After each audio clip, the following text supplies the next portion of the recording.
Good afternoon, everyone. We will be starting our presentation in about 5 minutes. Our attendees are rapidly coming in now, so we look forward to starting in about 5 minutes. Thank you.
Good afternoon, everyone. We appreciate your joining. Thank you for your patience. We'll be starting in a few minutes.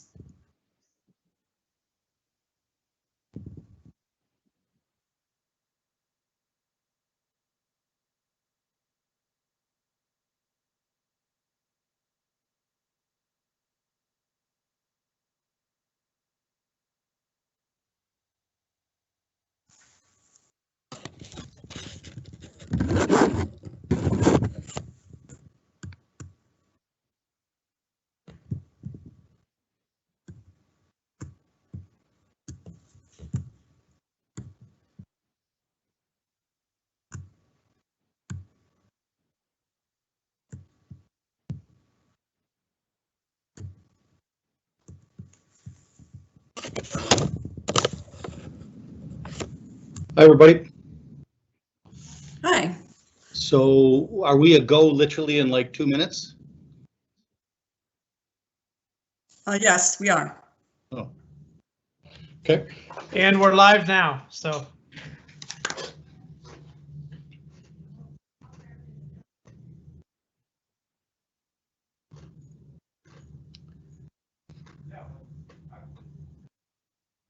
Good afternoon, everyone.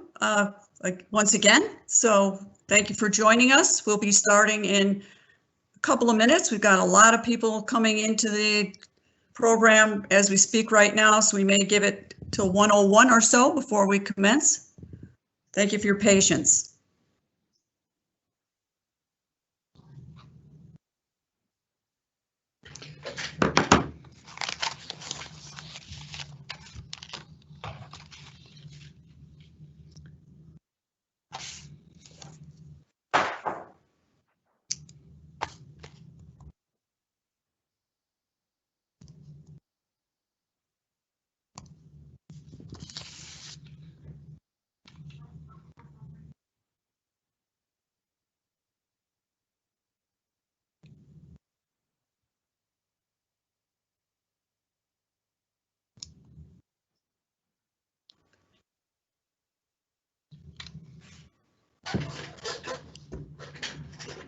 Thank you, everyone. We're going to give it another minute. We have a lot of people coming into the webinar right now, so we're going to just start a little after 1 to make sure we get as many people on as we can before we commence. Thank you.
Okay, it's a few minutes after 1.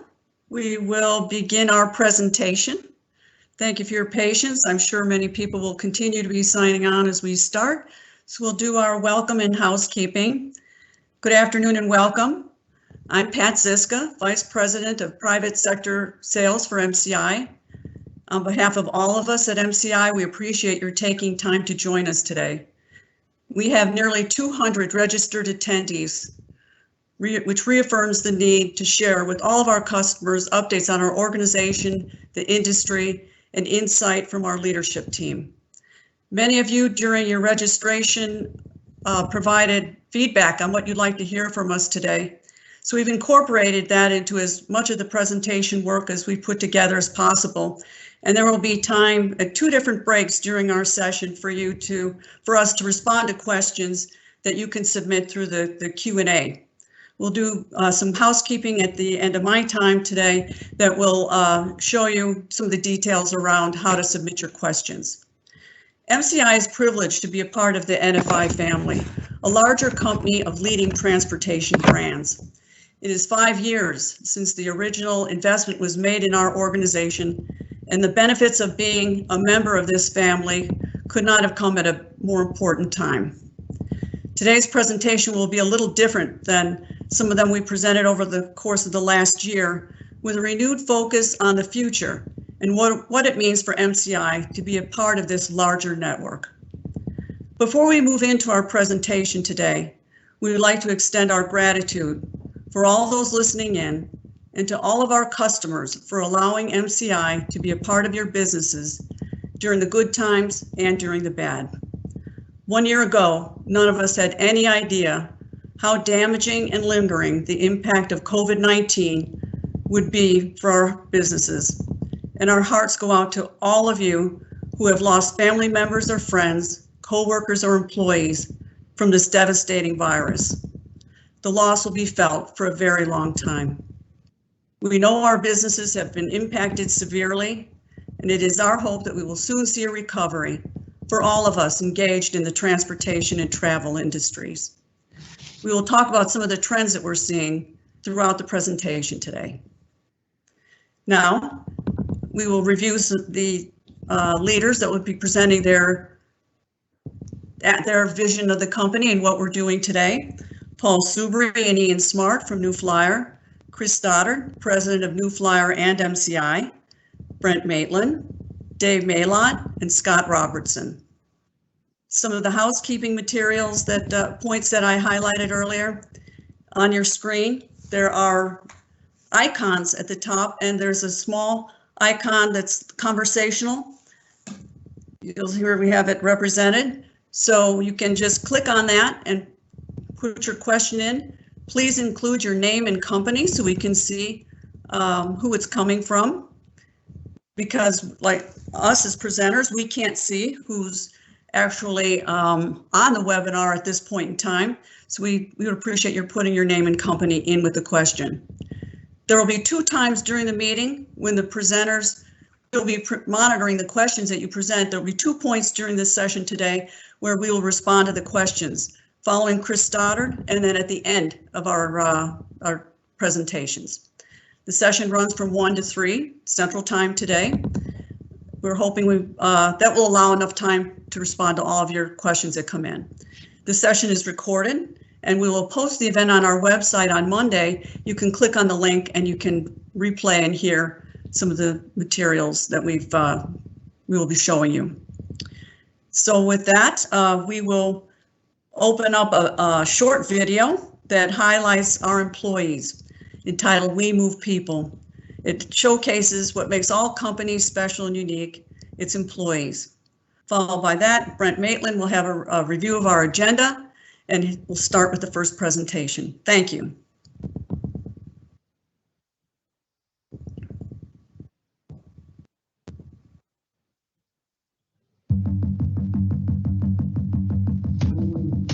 How far would you go to truly move people, to create something better and go where others won't? For us, good enough is never good enough. We are always pushing forward, always rising above. Because at NFI Group, we move people, millions of them, around the world, every day, through advanced technology and mobility solutions.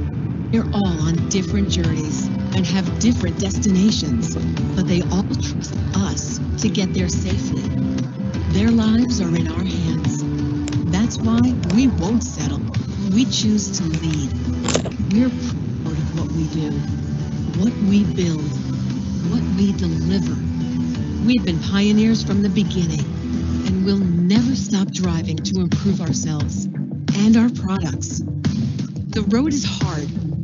It demands the best out of every one of us, and we're not afraid of what lies ahead. Leading the way for nearly 100 years, but it's not about how far we've come. It's about how far we're willing to go to move.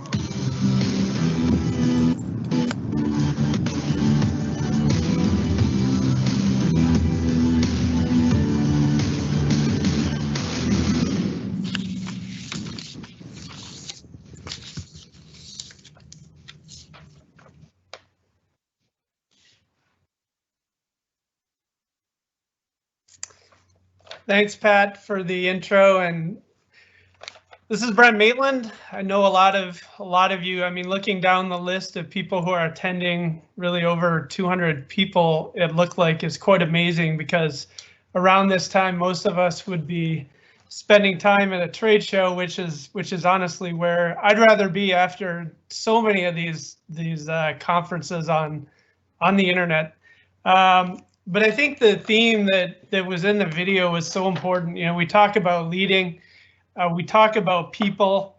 It's definitely the people that, you know, for us, design, build, sell, support our product, that are just so critical to us being leaders. And I think so many of our customers, the same thing, and having gone through what we're going through now, you really appreciate that more. One of my roles, certainly sales, marketing, yes, but the term brand ambassador for MCI, that really means a lot to me personally. I think it's something that we all take a lot of pride in. So hopefully as we go through today, that will really come through, especially the leadership piece, because we want to give not just a bit of where we are, but also where we're going. So you're going to see a fair amount of electric discussion, infrastructure, because those things are important to the future. Paul's going to take you through it. Chris is going to take you through it. And then at the end, we'll go through some, Lynn, if you could go to the next slide, please. At the end, we'll go through some product elements. So, you know, Paul will hit on the group level. Ian will discuss NFI Forward as a project and what does that combination mean. Chris Stoddard, our president, will go through what does MCI and New Flyer combined mean. Dave Mailot will hit customer care, Scott Robertson with parts, and then I'll go through just some of what's going on with the product. Next slide, please, Lynn. So what have we been doing? You know, it started out really just thinking what a change of magnitude COVID caused and how do we communicate to customers. Looking through the feedback you gave us, that's what you're looking for too. Send us updates, keep communicating. So we've tried to do that with our newsletters, with our homepage. If anyone, we're not going to go into the detail in this event, but if anyone has any questions, our teams will certainly take the time to educate you exactly where to get the info. A lot of association meetings, Zoom calls, focusing on training for our drivers that are furloughed, for our technicians that are furloughed. We'll discuss some of that. Social media, sharing the events that are happening, putting resources out there like, what do we do with idled and parked vehicles? How do we clean and disinfect? Looking at some of those tools and checklists that hopefully you could employ in your operation. Tons of webinars, warranty extensions for idled vehicles, quite a bit of activity on the lobbying for relief that many of you were amazing part of getting some of the relief that we got for certs. driver recruiting and retention, active now through the Women in Buses with Driving Force. How do we build tools? And then ultimately working with our teams. So that would include the sales team, the service and support team, just to make sure as we go through some of the same or have went through some of the same organizational type changes that you've went through, that we try to maintain the best customer contact and support that we possibly can. That piece to us has been really critical. Just a bit on that team, you'll see, and we've got most of the team on the phone from service, support, and sales, but you will start to see some people, for example, like Juan Lepe, taking an active role in the electric coaches. Dave Dorr really helping to hold down the fort and communicate with customers in Southern California as we go through some changes in service and support and adapt that. Aram Nikitas, who is on the phone, expanding some reach into the Northeast to make sure we have coverage. Rob Lesser doing the same into Florida. Richard DeYoung, you'll start to see letters coming through from them, trying to update you as customers as to what we're up to. So those types of things, and then Dave Malap from service and support you'll hear from. Similar sort of adaptation for the team, but just so you know, when you talk about the video that we watched, the people are the thing that help to build the trust, and that's really so critical to us to make sure that we maintain that. Next slide, please, Lynn. So some of the just the feedback from operators as we watch it, I mean, you've had to go through restructuring. You've had to communicate with all your suppliers, with lenders, with your people, prepare the business for the recovery, navigate federal relief, keep your fleet ready. I think at the end, it's how do we build the confidence to get people back on the coach and participate in that recovery. So we want to make sure as you build confidence, we're supportive, but also we earn the confidence that you give us and the trust. And I think part of that is you understanding what we're doing. So with that, I want to turn it over to Paul Soubry so he can kind of take you through what we're doing at the group level. Paul? Okay, thanks, Pat, and thanks, Brent, for the intro. And ladies and gentlemen, thanks for joining us today. We talked a lot in the last couple of months about the day-to-day updates from Brent and as he described the team, but also felt it important you kind of hear from some of the people that are trying to run this railroad, if you'll pardon the analogy, but how we're doing, what we're doing. And so thanks for the feedback and the input. We had some really good questions and things that you want to hear from us. I can't imagine, we're a public company. I can't imagine some of you that have private, it's your money that's in those businesses and the impact that COVID has had on your own, your business, your employees, your personal valuation and so forth. So, look, we want to be part of the solution. Had some hilarious inputs. Some wanted to know why we would export the polar vortex down to the United States. So sorry about that, but we're used to it in Winnipeg. Tom Goebel wanted to know why the Winnipeg Jets aren't winning. Well, they are now, Tom. So, check the news. And somebody asked what Aram Nikitas does all day long. So I'll let Aram deal with that question. So Lynn, if you go to the next slide, I've been here now since 2009. I had the wonderful opportunity of becoming the CEO of New Flyer. And then, of course, I've had a chance to meet a number of you. And what we've tried to do over the last 12 years is do two things, is continue to lead our space, but to grow and diversify our business so that we're here for the long term.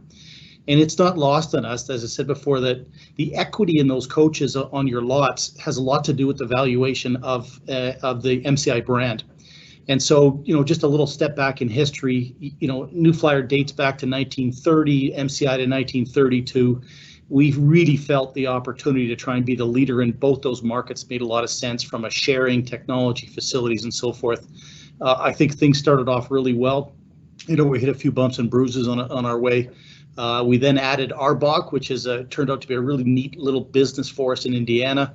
They've just recently gone a bit of a branding change. And now are moving more and more into the zero emission space. They actually today launched their electric medium class transit bus.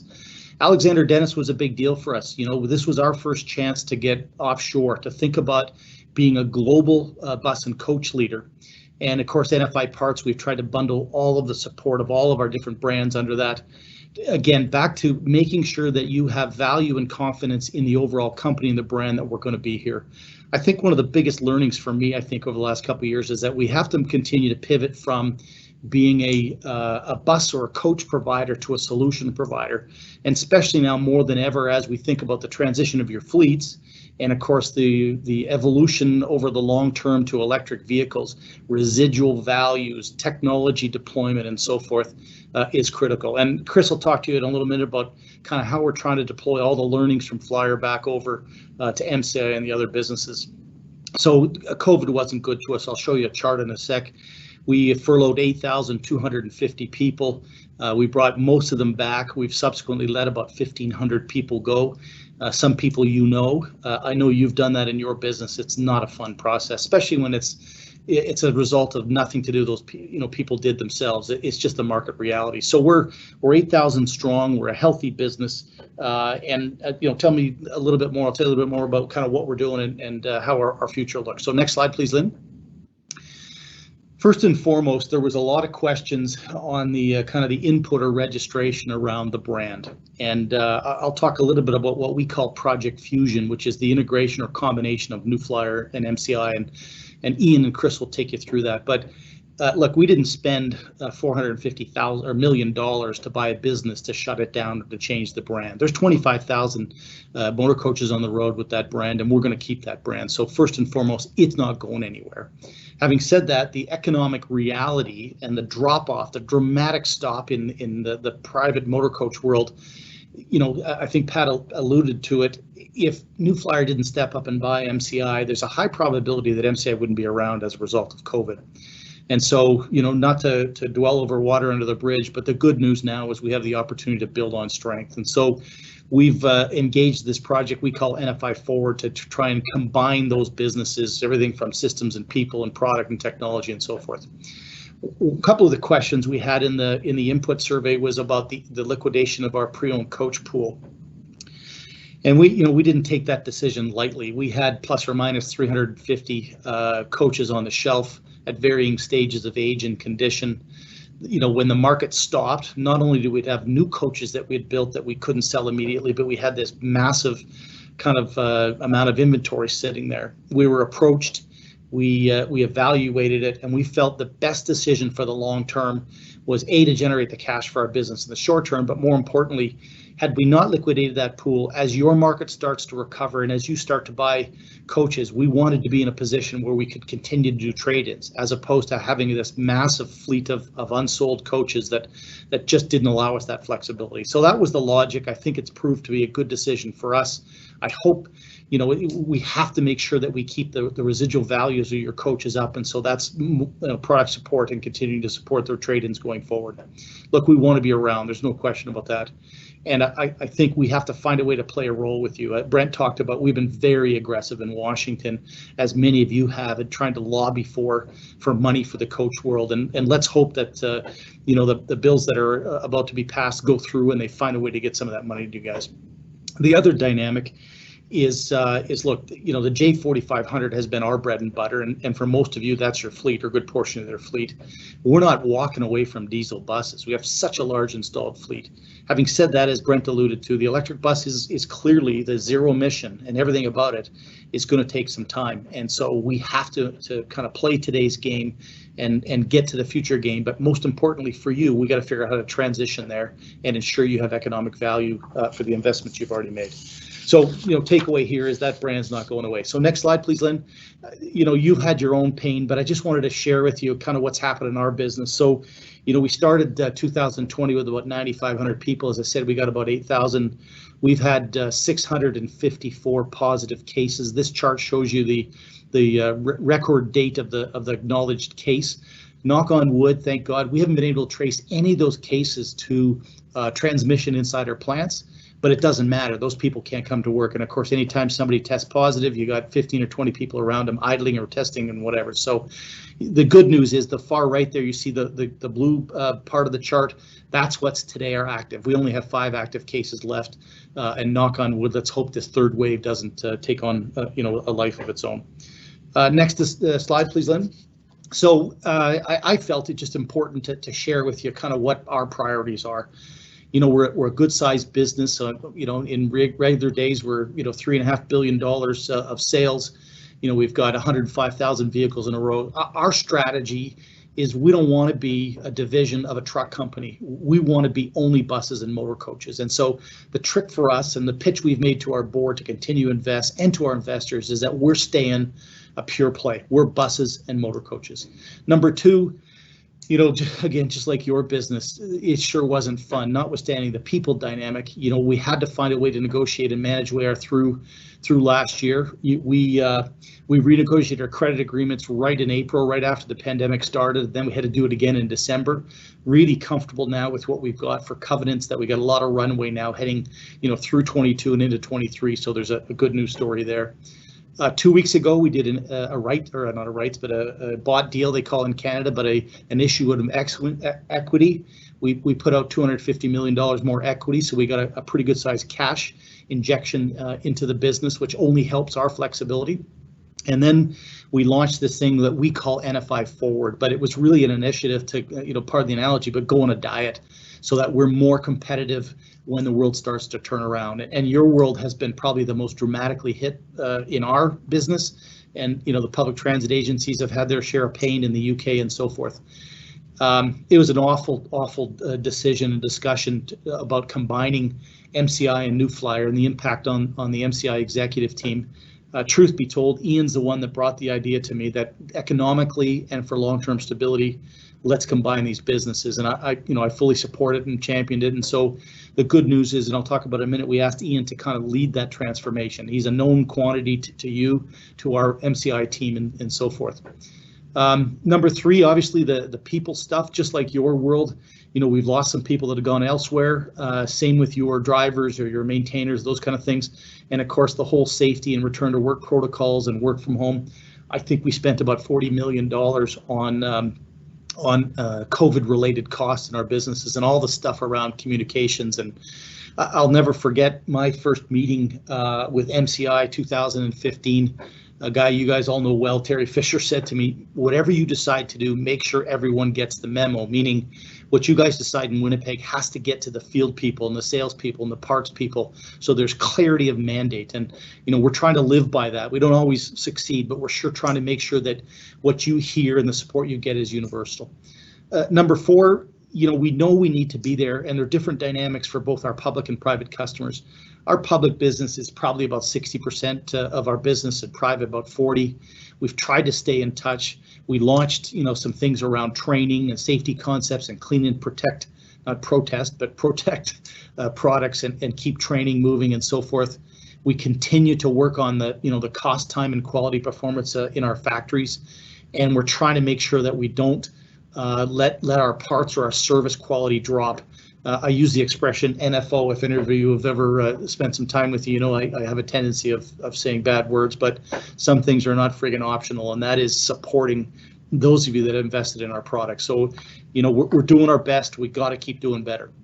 And then the last part of this is we've had the support of the board to continue investing in our products. And so that's not only tweaking and enhancing the products we got today, but getting ready for the future and this whole discussion around, you know, EVs and, you know, the economics and technology and residual values and so forth. And then finally, you know, it's not lost on us of where the world's going. We're going to win the EV game. And that means the right products, the right infrastructure support, and right telematics. But I will stress, we have to find a way to help you ensure that your transition, whatever pace it is, whether it's 15, 20 years, that you don't have a further economic or residual impact on your business. So the next slide, just if those of you are worried about the viability of our business, I hope you got some comfort that we're in a really good place right now.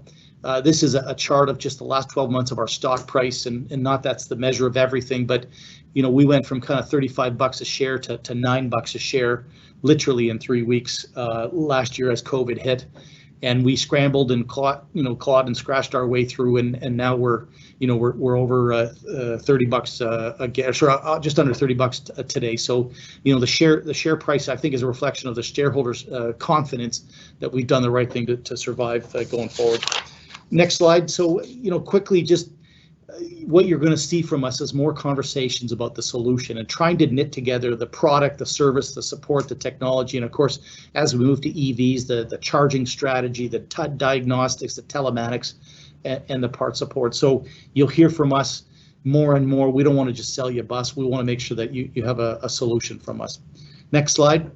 For those of you that are maybe already contemplating electric coaches or maybe run alternate businesses that are maybe in, I don't know, transit or a school bus, you know, electric is not new to us. We were really early to this game. We started in 1969 with trolleys.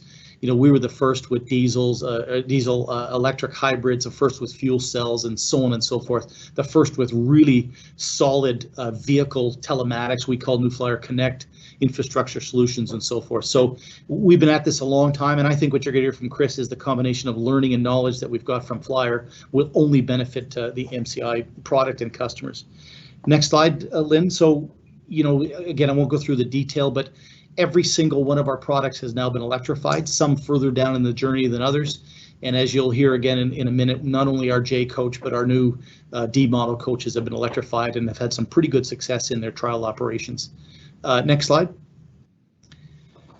Brent alluded to it, as did Pat, but we created this place a couple years ago in Anniston, Alabama, at one of our facilities called the Vehicle Innovation Center. And what we wanted to do was have a vehicle or a place where people could go that are thinking about the electric journey, where there's collaboration, understanding, learning, training, simulators, and so forth. And so we've had a lot of people go through there. There's no cost to you as an operator, but you know, we're going to try and host more and more of our customer events there so people can actually learn some of the technology. We basically have an exploded bus in parts, if you will, in the facility to show you all the impacts of electrification. So stay tuned. We'd love to see it hosted there. Next slide.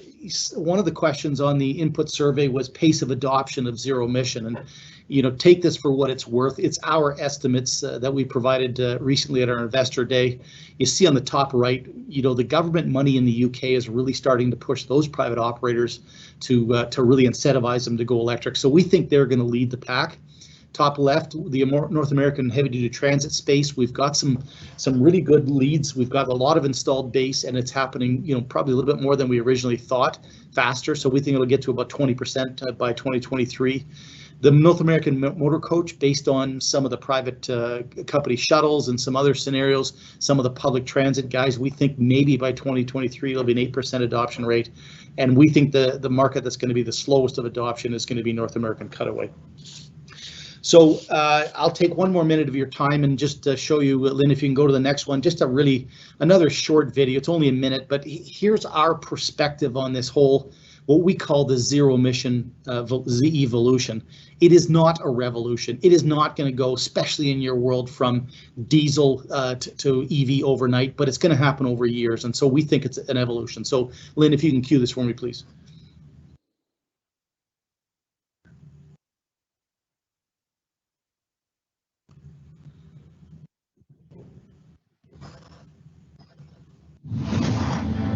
The world of transportation is changing, and everyone knows what's coming next. Zero-emission buses and coaches, moving millions of people all around the world. Change needs a leader, and we are that leader. It's not a revolution. We delivered our first zero-emission bus in 1969. Our electric vehicles are already in the largest cities in North America and the UK. And it's not just about the bus. We provide solutions, parts, telematics, and infrastructure, all designed to suit each unique operator. We aren't just planning for what comes next. We're already doing it. Incorporating cutting-edge technology while building on unmatched production capacity and charging experience to create smart, sustainable, and connected solutions. We are constantly evolving and moving forward. We have made investments in our people, products, and services, and we're excited about the road ahead and the growth it will drive. NFI doesn't plan in years. We plan in generations. We are leading the Zevolution to a zero-emission future. Thanks for that, Lynn. If you could just go to my last slide. I'm going to now turn it over to Ian Smart again, somebody many of you know.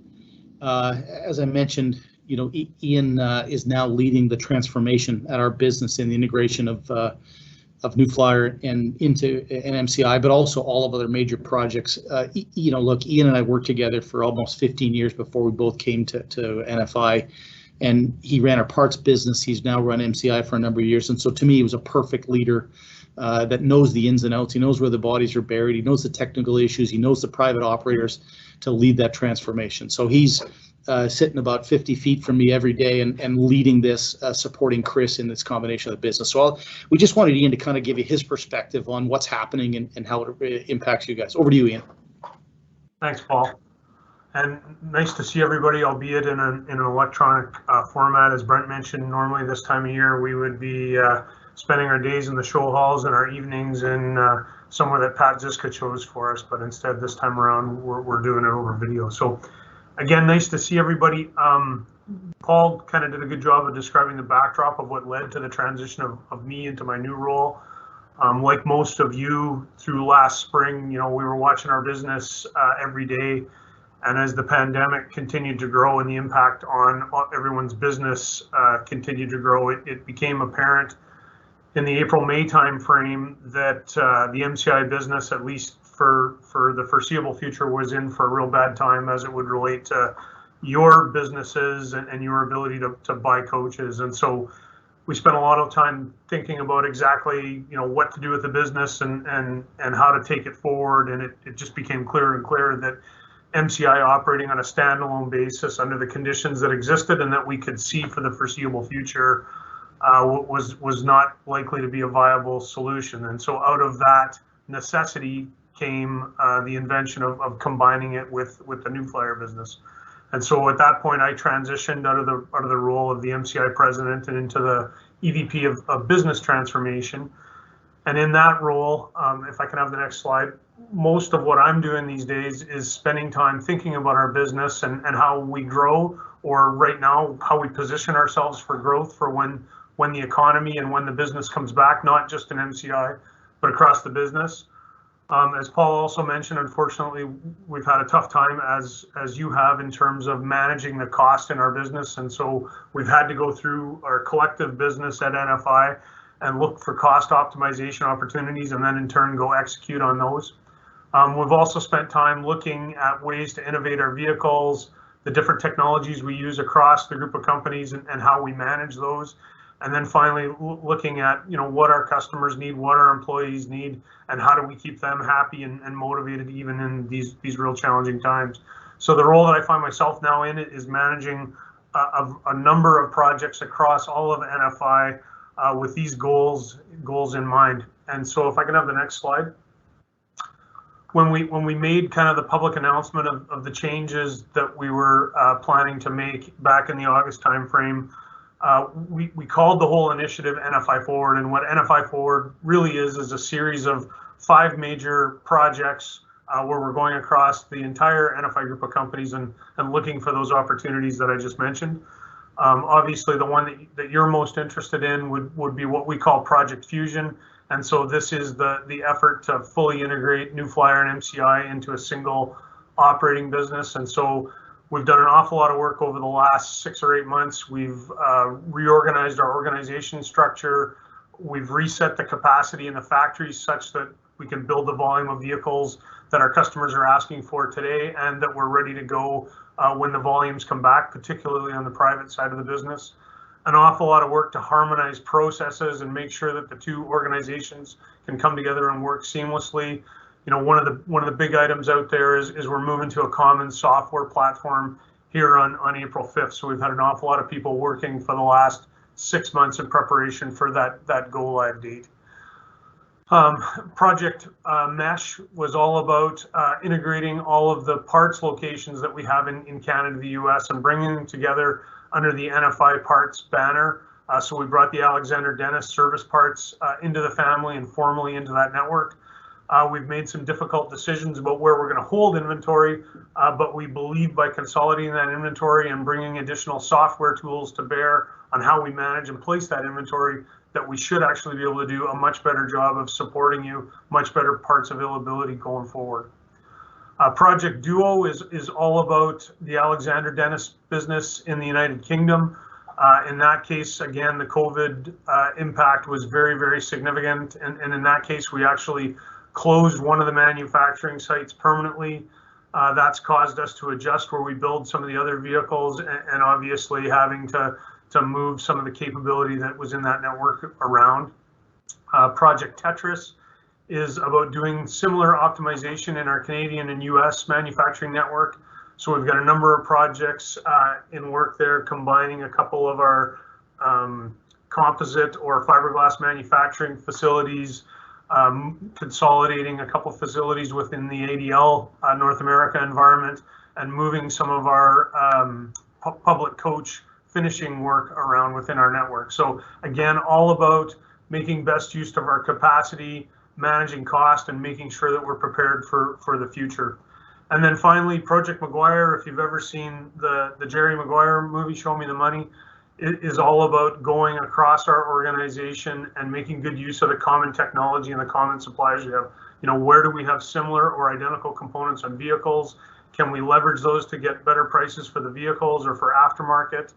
Optimizing supply base across the network where we can choose single suppliers, do that. And the other thing that's been really interesting is collaborative effort on engineering across. So when the engineers get together and they work with the supply team, that's typically when some of the best opportunities come by. And one of the biggest, single largest opportunities within Project Maguire is on the battery electric product. The combination of the volume growing plus that technology emerging and changing almost by the day has led to some fairly significant opportunities for us to manage that. Next slide, Lynn, please. And so again, we realize for this audience, certainly the most interesting project is Fusion. And so it's bringing together all of these different businesses. You would be well aware of New Flyer and well aware of MCI. Probably lesser known is Carfair. So that's our internal composite or fiberglass manufacturing business that makes all the front masks and different fiberglass components for our vehicles. And another part of our organization called KMG, our Kentucky Manufacturing Group. This is a large manufacturing site in Kentucky where we make a number of the piece parts that we use to build our businesses. So pre-NFI Forward, each of these organizations operated autonomously inside the NFI organization. And what we've done through NFI Forward is brought them all together into a single harmonized business unit.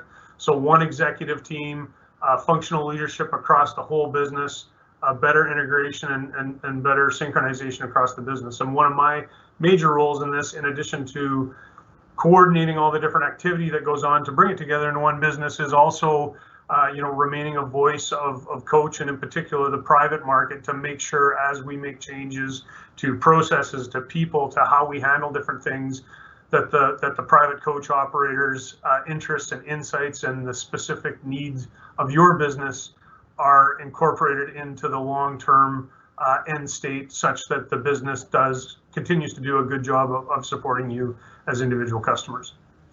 Next slide, Lynn. And finally, the last slide for my piece here is just a bit of a snapshot into what we call Fabco internally. So over the years, each of the businesses has individually insourced different components that we thought we could do a better job, whether that was on cost or quality or delivery time. We've brought these into our business, but we've always operated as each business having a little piece of fabrication capability. We've now, as part of NFI Forward, brought them all together under a single executive. And so we're doing a better job than ever of optimizing, again, where we get the parts built, the time it takes them, and the end quality of these parts. And it's a very significant part of our business. You can see in the little box there that if this were a standalone business on its own, it would sell the NFI Group around $200 million worth of parts on an annualized basis. And so that's it for me. I'll pass things over to Chris. Okay, thank you, Ian. Sorry for the one-way introduction, but I just thought I'd take a minute and just introduce myself. So again, my name is Chris Stoddart.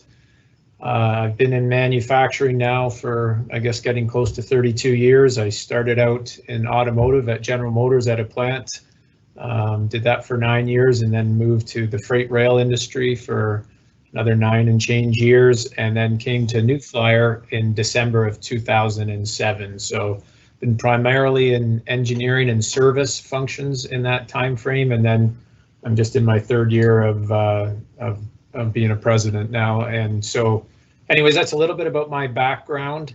I really look forward to the time that we can meet in person, and I'm anxious to get out to meet everybody. Next slide, Lynn. So as Paul touched on earlier, I'm in a very fortunate position to be able to oversee 2 90-year-old companies. I mean, there's a lot of legacy that and some pretty cool history. We're about 5,000 team members now, 3 million square feet under roof. Our ability, we can produce, we call it an equivalent units, but if you converted that to buses, probably about 3,500 buses a year capacity. The ability to do 300 custom orders a year and about 60,000 coaches in service. Next slide. The intent of this slide was just to give a snapshot of, the size of the overall market from 2013 to 2019. We'll call that pre-COVID, and then from that point over, our best estimates from 2020 to 2024. What you would see here on the public side, whether it be coach or whether it be transit, certainly a speed bump in the 2020, 2021 timeframe, but more in the magnitude of 10 to 20%, and then back up. Probably the more sobering one is the chart at the bottom there that is the private motor coach market, and you can certainly see from those numbers in and around the, call it 1,700 units a year, pretty substantial bump in 2020. And I can tell you, I would like to believe this chart is pessimistic with every passing day, particularly in the last few weeks, whether it be the vaccine or funding or whatever. I'm feeling more and more optimistic, but our best estimate is we are probably thinking it's closer to 2024 until we see a full recovery of the private space. So next slide.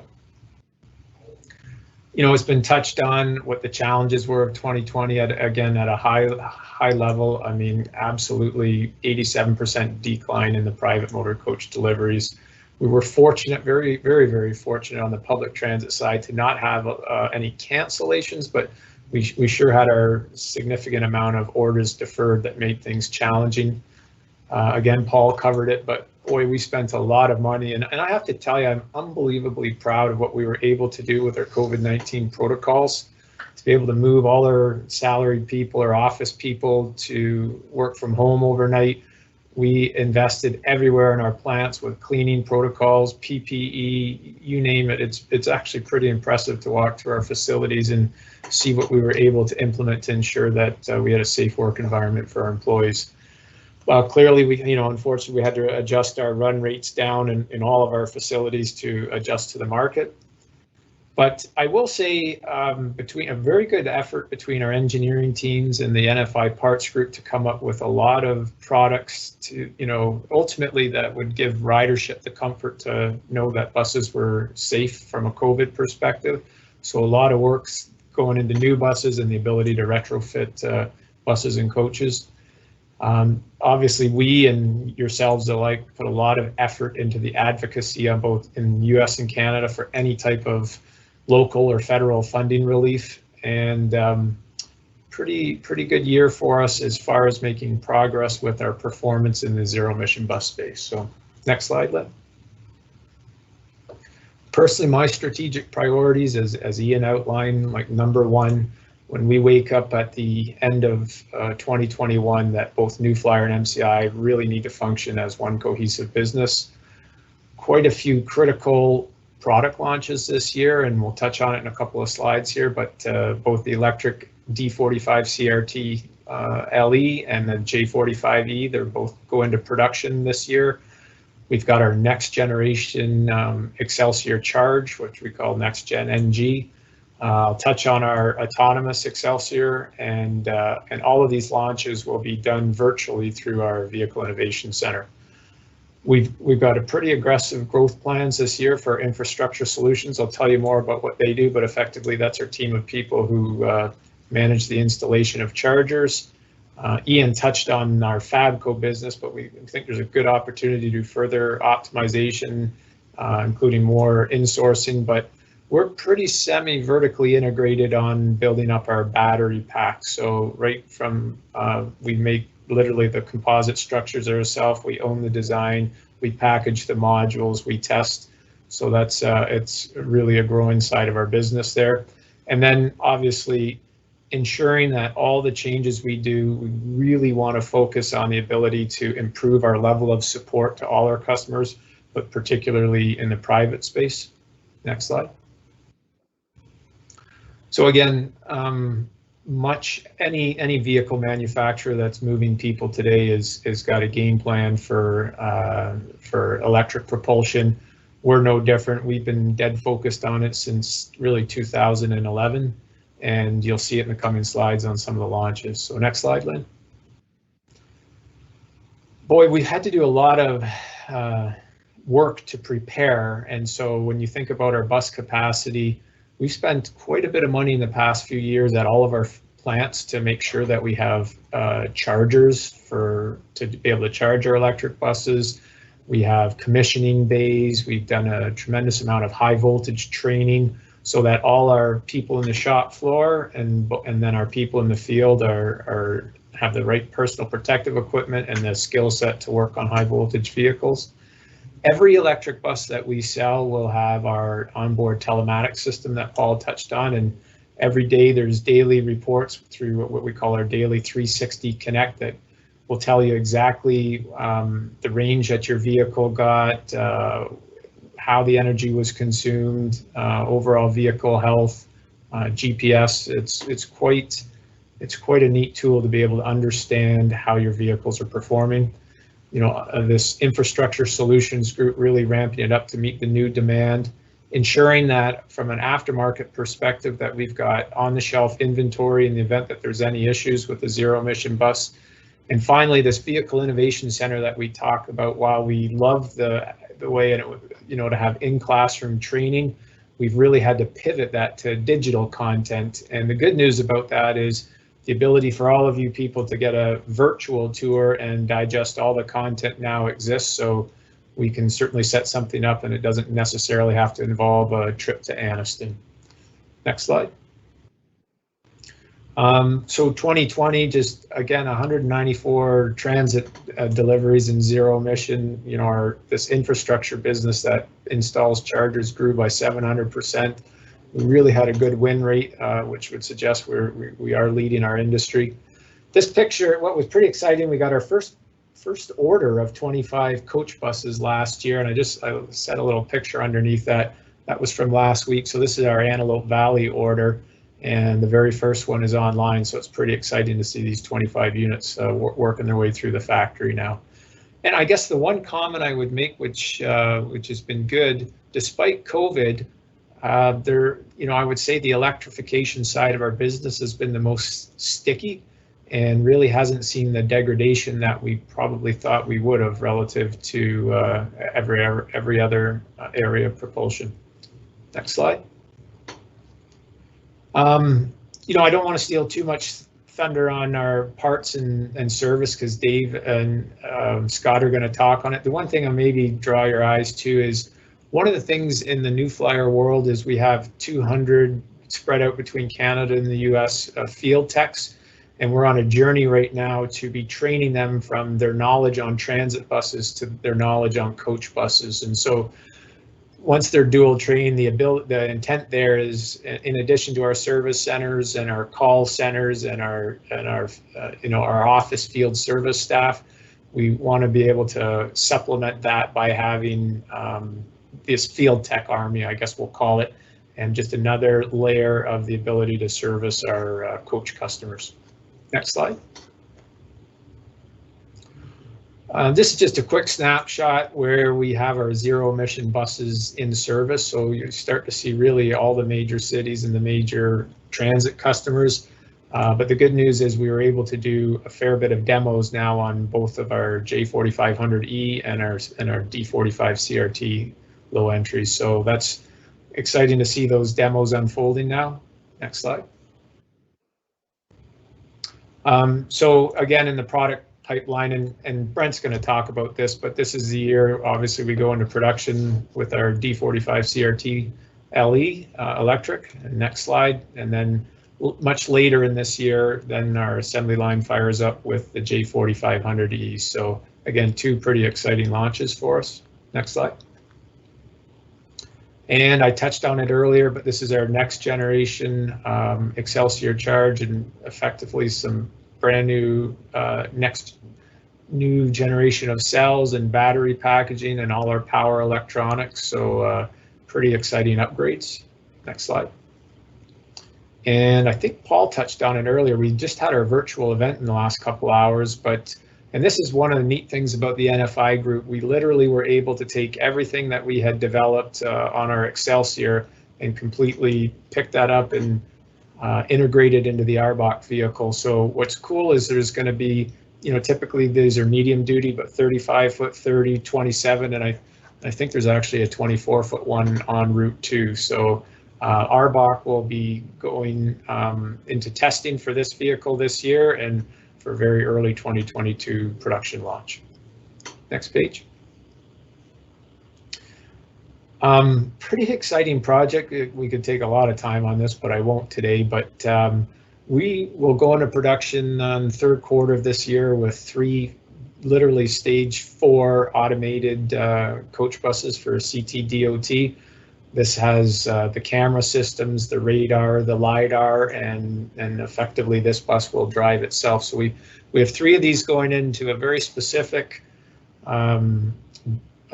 route that's perfect for a way to introduce this technology, because it's actually a separate route with concrete barrier. So, considering that regulations aren't really in place, it's a nice way to learn the technology. The purpose of this is to get ourselves a few years into the future to understand the art of the possible, what this technology can do. And that way, as we do further implementations into the coach world or even into the transit world with kind of level 2 and level 3, that we'll have some pretty neat learnings ahead of the game there. Next slide. So just to talk on this infrastructure solutions group, again, this is a team of engineers and project managers that will they'll come to your site, they'll understand what are you looking at in way of electric vehicles, they'll help determine what's the most optimum charger setup that you should have. We will procure the chargers, we will manage the installation of the chargers, the commissioning of the chargers to get things up and running. And this has proven to be a very important business unit for us, because we're finding almost in all cases where we're selling vehicles, we're taking care of the charger infrastructure too. Next slide. So not quite the same number of dots, but you can see these are where all our chargers that we've managed the installation, pretty similar to the other one, but not quite the same amount yet, but it is growing fast. Next page. So listen, I just kind of want to have a summary slide. Obviously a lot of talk on the electrification, but a couple of key points here. Number one, as Paul touched on, we spent a lot of money buying New Flyer or MCI. We recognize that 70% of MCI's business is the private market, and it is absolutely critical that rebounds for us and for you. And so we're 100% committed and looking forward to seeing full recovery there. As Paul touched on, the brand, MCI brand, there's absolutely no appetite or desire to change that or to alter that. It's an iconic brand, and we want to ensure that the customer experience, only improves going forward. And again, we covered it a little earlier, but there is no appetite on our front to discontinue any of the traditional propulsion. We recognize that whether it be diesel or CNG or what have you, that customers have needs for that, and for as long as customers have needs for that, we're going to continue to offer that and clearly fully support it. Ian touched a lot on Fusion. I tell you, it's challenging, but I also can tell you with a lot of confidence by the end of this year, I can already start to see some light at the end of the tunnel.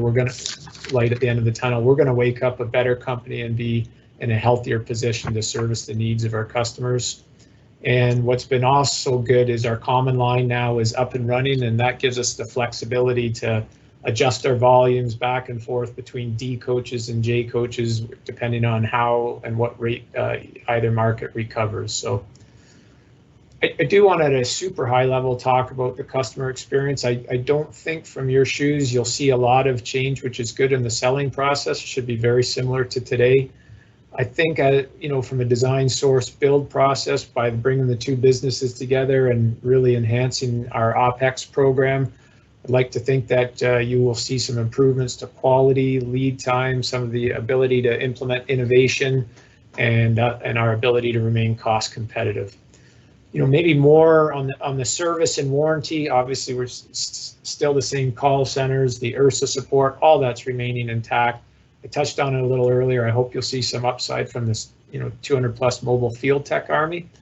And, you know, it'll be much later at the end of this year, bleeding into next year, but we do have an enhanced warranty system that should make your ability to enter claims and get reimbursed easier and quicker.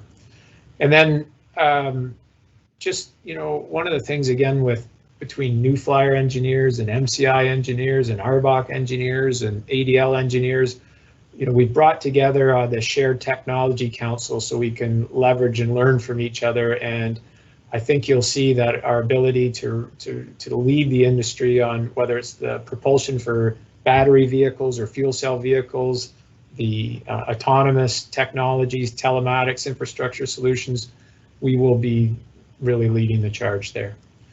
So Brent, with that, I think we're going to have over to you to facilitate some questions right now. Yeah, thanks, Chris. We do have a couple questions that are coming through. So one of them, you know, relatively easy. What's the range of the J4500E? Say relatively easy. When we looked at, you know, sort of what is the target range when we started developing the product, roughly 200 miles. Let's say light duty, low usage, right ambient temperature, lower ridership on it, lower HVAC use. We're getting well north of that in our real world testing. If it's a cold day, heavy use of the heater, we're getting a little under that, but let's go with 200 miles.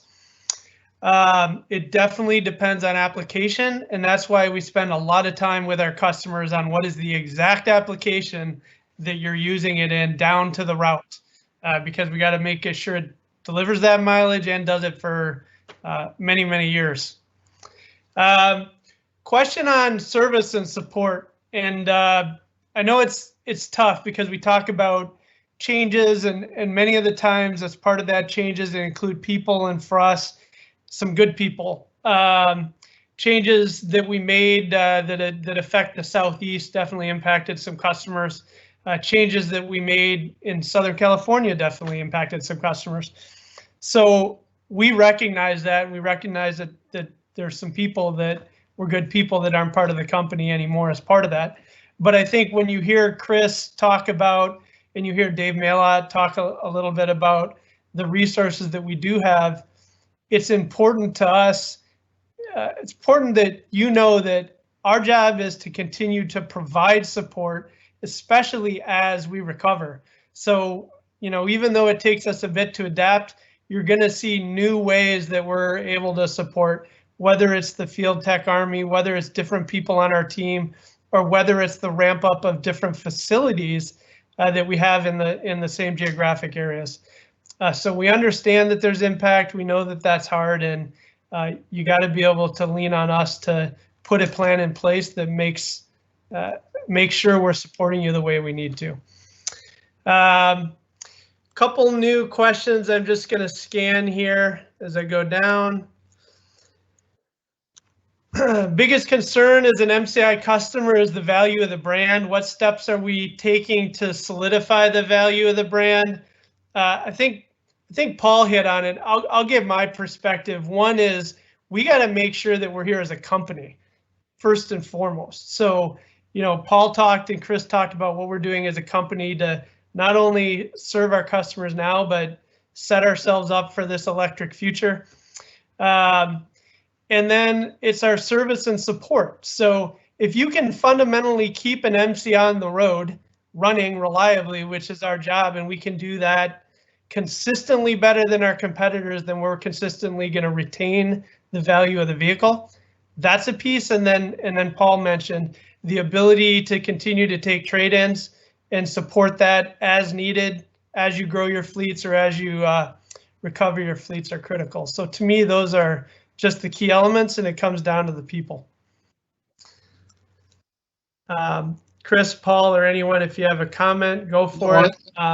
Brett, I'd agree with you. Look, it goes back to that discussion on our end about liquidating the pre-owned coach pool and, you know, valuations of it and so forth. My biggest worry was that if we held on to that stuff, you know, the value of residual value potentially takes a real whack on the way down. As the market recovers, I would hope that residual values start to get back closer to normal, and we want to be able to pay fair and reasonable price on trade-ins. And if we had that anchor around our legs as we recover, you know, we are far less flexible in being able to do that. And so, you know, that's really the way we're looking at it. And, you know, we'll see how the game evolves. We'll see how the government recovery spending helps. We'll see how the recovery to your customers, you know, filling up your buses and your coaches and your routes. You know, we're very comfortable with our financial viability now. We just want to make sure that we're part of ensuring residual values stay strong. And our first thing we could do that we can control today is making a commitment to the financial viability, but also to the brand. So. Question that we had on the electric product, and are we evaluating being able to repower? So I think that would be, you know, take an older coach and, you know, retrofit it to be electric, so turn a diesel to electric.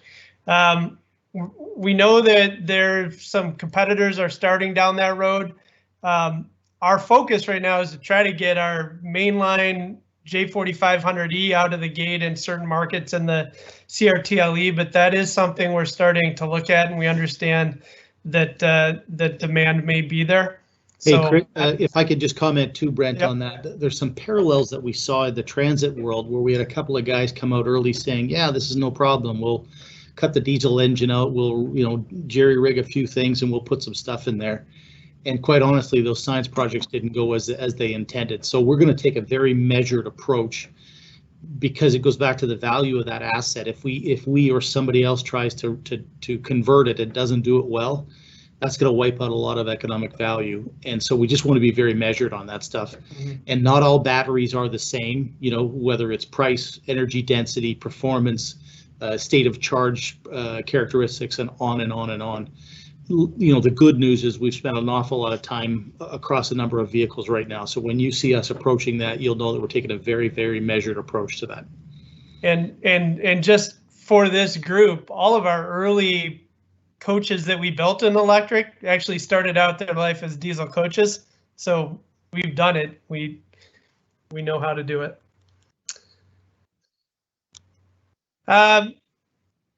We have a question. I'm just reading down. At this point, your common line is producing at a low level. That's the assumption. Is it safe to assume that you're producing J coaches that don't have buyers? And is it possible that you'll have 2020, 21, or 2021, 22 models at the end of the year? So, you know, really, as Ian talked about, like right as this hit, we basically took a lot of measures to slow the factory line down. We were able to, or we, out of necessity, finished the coaches that were in the pipeline, and then basically stopped producing the J's or stopped manufacturing just based on demand. So we do have some units in stock, and we're going to see those. We're going to see those sell as the market comes back. But one of the keys that Chris alluded to is we have common production facilities. So we call it the common line, but it lets us move seamlessly between the models as we ramp up. So Chris, I don't know if there's any other comment on that. No, I think you covered it, Brent. Right now, today our common line is just producing Ds because that's where the market is, and then we're ready and poised to turn that switch on when the market dictates. Great.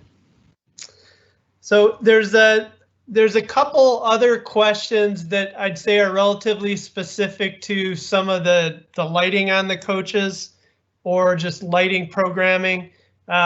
So those we'll address directly. So Lynn, if I could just ask someone to make sure we get a snapshot of it, and then we'll follow up. Or feel free to call us after, and we'll make sure that those get put into the product planning group officially, if they haven't already. All right, so we'll have a chance for more Q&A at the end, and I think I stay up, right, Lynn? So if you could just go to the next slide, please. We talked about activity on the Hill, but we said early on that we know that the relief funding is going to be critical. We did retain a consultant, lobbyist, whatever you want to call it, to help guide our activity there. And really what that meant is, we said, hey, go work with ABA, go work with UMA and be part of their joint teams. So we make sure we understand what's going on. And we also make sure, more importantly, if we have influence in a state where maybe others don't, like North Dakota, where we have facilities, or in Kentucky, where we have facilities, certainly we'll use the leverage we have to try to make sure that our voice is heard. All of our activity was spent on getting recovery for motor coach operators. That's really what it was. So there's, as you all know, some success in that. CERTS has passed. It wasn't at the level that we wanted it. And now we just got to get the program stood up. And that's, when are we going to start getting the money flowing through that? So I think as we learn the importance of going to the Hill as a common group, a common industry, is so valuable, to make sure that we don't have to go through this, hey, we don't know who you are and we don't know, if you heard us. I think we've got through some of that, but still you realize how challenging it is to get the relief you need. So we'll keep up the efforts on that front. Next slide, please, Lynn. Just some market information that's interesting. We report into ABA, and a lot of it's not really published information other than at the aggregate level. But during COVID, 331 private coaches were sold.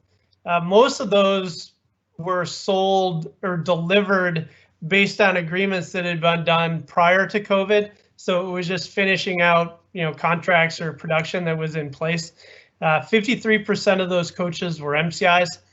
And then as you look at the total 2020 market, you just see the impact.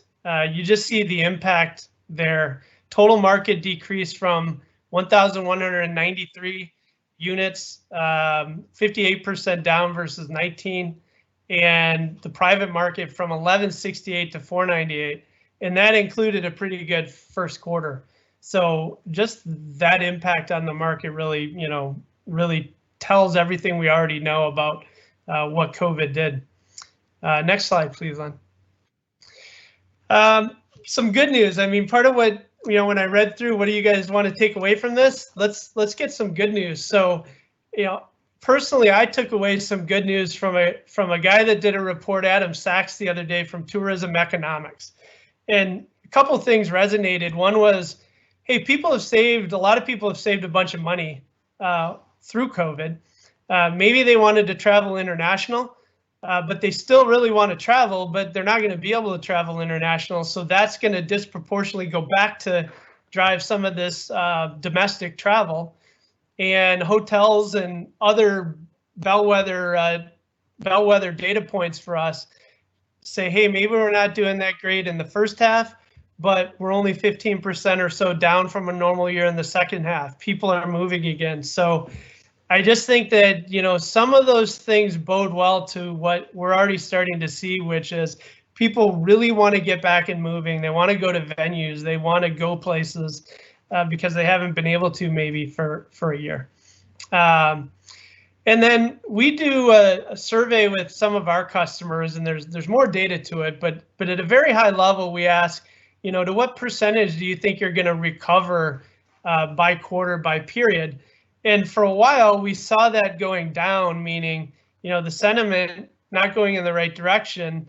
And now that we've asked that question recently, after some relief, after I think people get to experience some of the recovery and rebound effect, that they're saying, hey, we're actually going to recover more than we thought in that same period. So for example, Q4, we thought it would be 55, now it's 63%. And that's even, 4 months down the road from when we last asked. So I think that some of those trends bode well. And, that's certainly some of the news that we're hoping for. And that's why we just, we attend so many of these sessions. We talk to so many customers just to hear about what's going on, because our recovery for the private sector in terms of coach sales is really going to be after you recover. So, we're in it with you, and anything we can do to help, certainly that's what we're doing. But the number one thing is support the vehicles upon restart.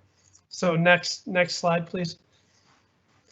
Finance companies, there's a lot on this call. Certainly financing is going to be a big piece of the recovery. Basically, a lot of the lenders we use, let's say 20 or so, have remained committed to the market. A few have announced exits.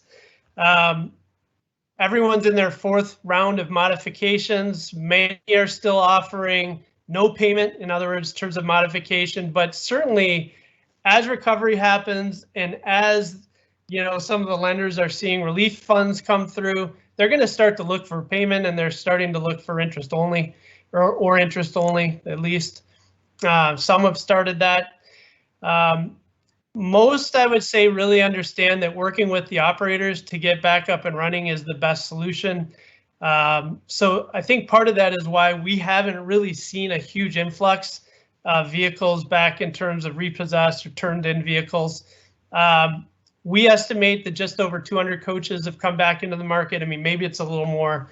We don't have an official tracking mechanism for it other than the discussions we're having. Fortunately for us, there are some MCIs, but not a lot of them, or the preponderance have been MCIs. The guidance to people, and this is our team, so Mike Denny, Tony Pedersen, Dave Johnson, make sure that we're remaining engaged with lenders. If there's issues or education that needs to happen that you can't give them, certainly call us. We've had to have a lot of direct discussions with banks, especially ones who maybe aren't as experienced in the coach market. And then, lenders are looking for market indicators as they look at, hey, are we going to lend money again? They're going to look for indicators of business. So, that the modifications are expiring, that payments are starting to be made, or we're seeing some done when there's firm contracts that are available. So I think most people are aware of that. That's pretty widely discussed in the market. But if there's a business case, certainly there's still people to look at it, and especially if there's a contract that's long-term or it makes sense. We're seeing limited business starting to happen, but it bodes well that we think financing will be there as business starts to recover. So I think that's good news for the industry as well. Next slide, please. Just some common questions that I had notes of, but I think I made a couple more on it. Most of these have been hit. Ian's on there, so everyone's seeing Ian now. And we just talked about the importance of support. I didn't mention this before, but when we talk about what our team is doing, Canada is totally critical too. And there's really a good news story up there. Chad Sadaway, who is one of our reps, was able to get placed into a position with New Flyer. So he now sells transit and coach. And then JP Nadeau expanded his role as selling coaches in Canada.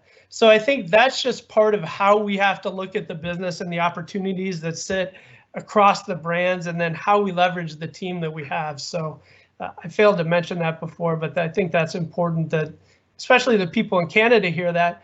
And a lot of them who thought, hey, we're not going to see Chad, have now seen Chad 20 different times, depending on what the opportunity is, whether it's electric vehicle or he had some specific knowledge. So we'll look to do that more and more. Next slide, please. So So the factors for us, we hit them: service and support, and being there for the response, absolutely critical. That we retain the trust, continue to guide you on what to do, how to recover, what products to buy for the coach, provide financing, provide pre-owned coach trade-ins. Certainly focusing on the electric program and infrastructure, especially for those on the phone in California, especially in the Bay Area. Some are starting to already take advantage or learn about our infrastructure program and hopefully get some help from that.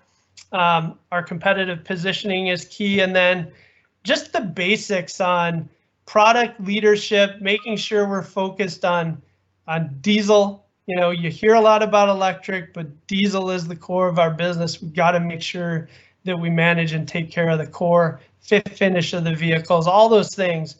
And we see it still with operators too. You spend so much time during the structuring and the recovery that you've got to come out of it thinking about the basics of your business. So we've got that mindset as well.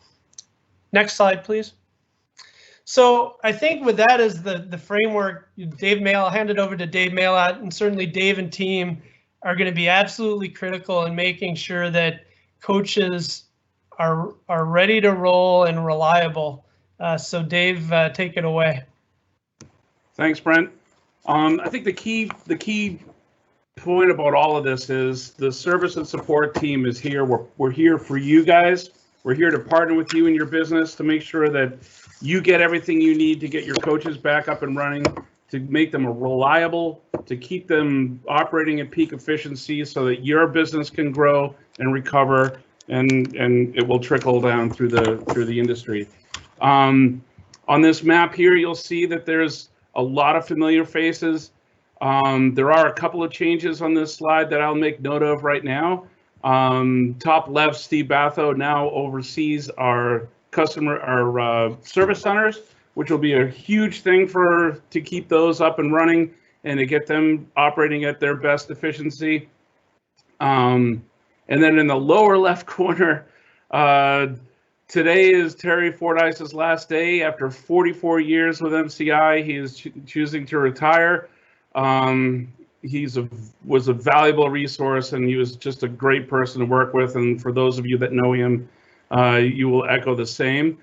But what that does is that puts Richard Saunders, who is a regional director for Canada on the New Flyer side. So now that helps us with that integration, and it's like Lego blocks. It's Canada's service and support just is gonna get just enhanced, and it will not skip a beat. For the US TSM team, all of the people here on the screen are here to help you. All the phone numbers are there. This map will be available to everybody. We are here to give you all of the support you need to keep your vehicles running. Next slide, Lynn. So to reiterate that, I'm the national director of the TSM group. Those who are not on this slide, the previous slide, Will Evans is still working in the warranty group. He'll be your contact on the MCI warranty group. But also, like Chris says, there's going to be a lot of enhancements to how that system works. The technical call center, field engineering, and reliability team is headed by another person that everybody knows, and that's Steve Kiner. And Sean Green heads up our emergency roadside assistance call center. And then Steve Batho is the director of the service centers and all the service center operations and management. Next slide, please.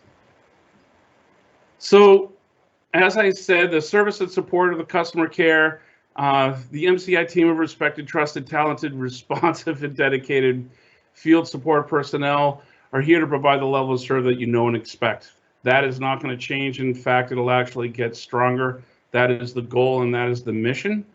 What you will see going into the future is as we integrate and as we combine our services, you're going to see a broader team. You're going to have a lot of overlap with reps and services.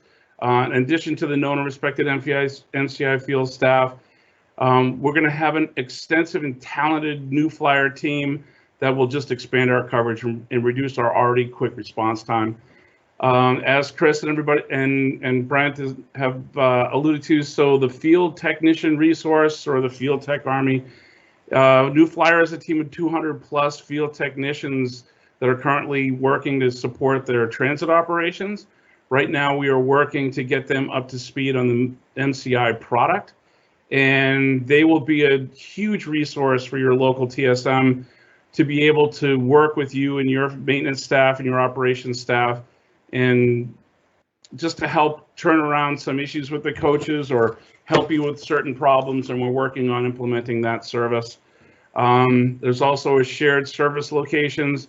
So New Flyer organization has some agreements with some trusted service providers in certain business areas. The goal is to get MCI products to be able to be serviced at those locations as well. That will require obviously some training and some infrastructure changes, but that is our goal, is to expand that service as well. And then, as everybody alluded to, the common systems, the MCI operating systems were getting a little long in the tooth, but now the MCI team will benefit from updated customer service tracking, enhanced customer build information, some software, some operating systems, and we'll be in line, like the video showed earlier, with the other business operating units within New Flyer, and it'll allow us to just communicate internally quicker. It'll allow us to resolve issues quicker.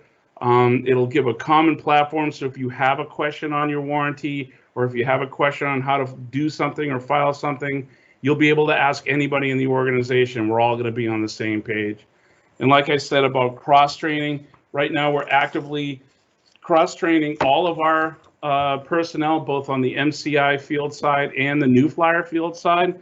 The goal is to be vehicle agnostic, so that you talk to anybody on our field service side, whether it's New Flyer or MCI, that we're all going to be able to have the information. We're all going to be able to answer your questions, and we'll all have the same path for bringing your issues up through engineering and into production and so forth. The key is just going to enhance the service that you're already used to and you're already getting right now. It'll actually be better.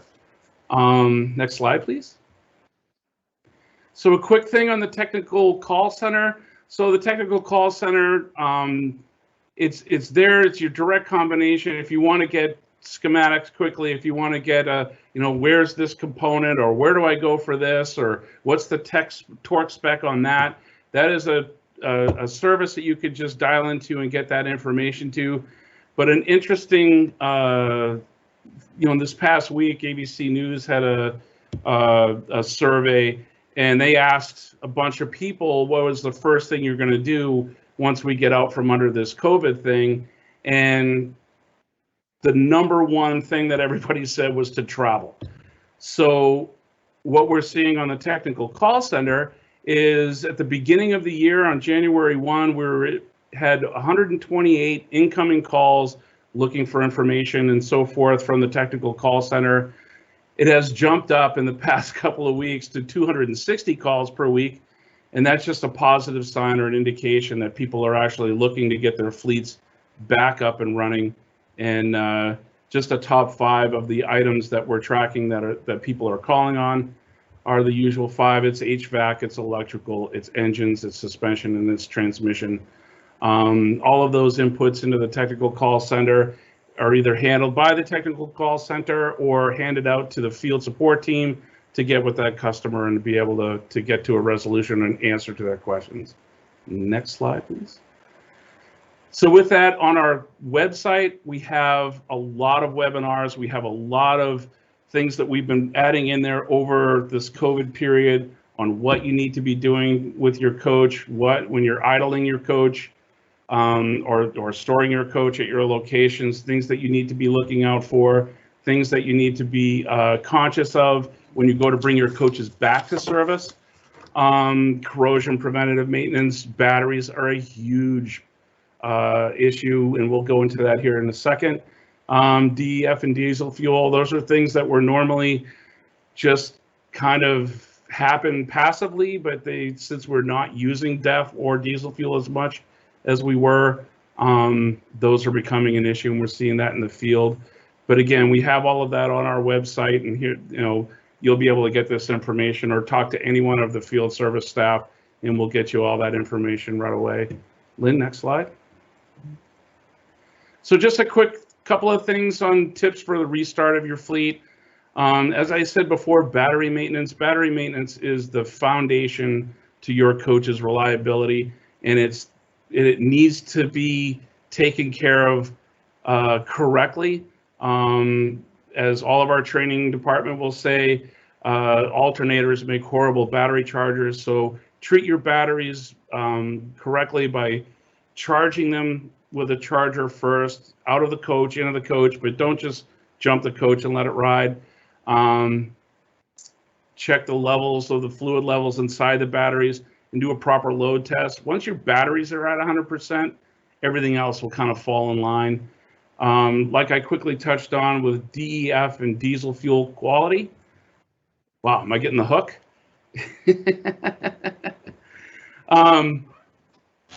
The diesel has been in your fleet now since March, or since we started going into this. We've seen an increase in allergy-related issues or diesel fuel quality-related issues, which come up as low fuel or low pressure codes on your engine diagnostic. And then bad DEF, there's a really tight tolerance there between water and urea. And if it goes high or low in that, it will actually affect the operation of your engine. So double check the quality of those things. And then a detailed inspection of the engine bay, you definitely want to take a look back there. There's a whole bunch of things that could be happening. You could have nests and animals living in there, but the big thing is going to be if, as your coach was sitting there, if you removed parts and nobody put the parts back, that's going to be a big deal. But I think the point to take away from this is your belts. Make sure your belt condition is perfect. Make sure that your pulleys rotate correctly, that there's no corrosion or so forth. Make sure your alternators, take the belt off and spin the alternator and make sure that everything moves as it should. And a suggestion would be to start the coach from the back.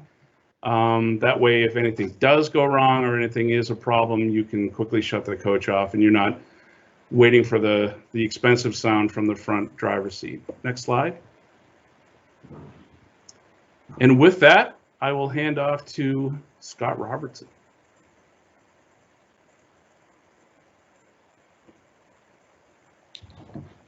Thank you, Dave. Welcome everyone to the webinar. Thanks for joining us this afternoon. Next slide, Lynn. So I just wanted to spend a brief moment going through a little bit of a timeline of our parts business. And so, you know, back in 2013, New Flyer Parts purchased the rights to the Orion parts business, and then purchased NABI, officially integrated NABI parts in the middle of 2016. We established the NFI Parts brand in 2017, and we officially integrated New Flyer Parts and MCI Service Parts at the end of 2018. At the end of 2019, we pulled in the ARBOC parts business, which is largely us supplying to dealers, dealers supplying to end users.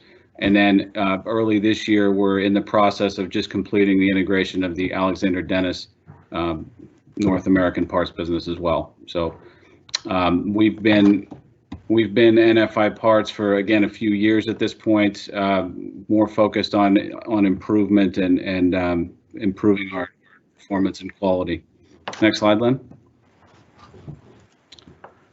I think for this crew, you know, a little bit of visibility here. We tend to see, you know, our parts volumes going with passenger miles, right? So, you know, when you're slow, we're slow, and vice versa. And so the chart here is just a comparison of the last 13 months versus baselines in 2019.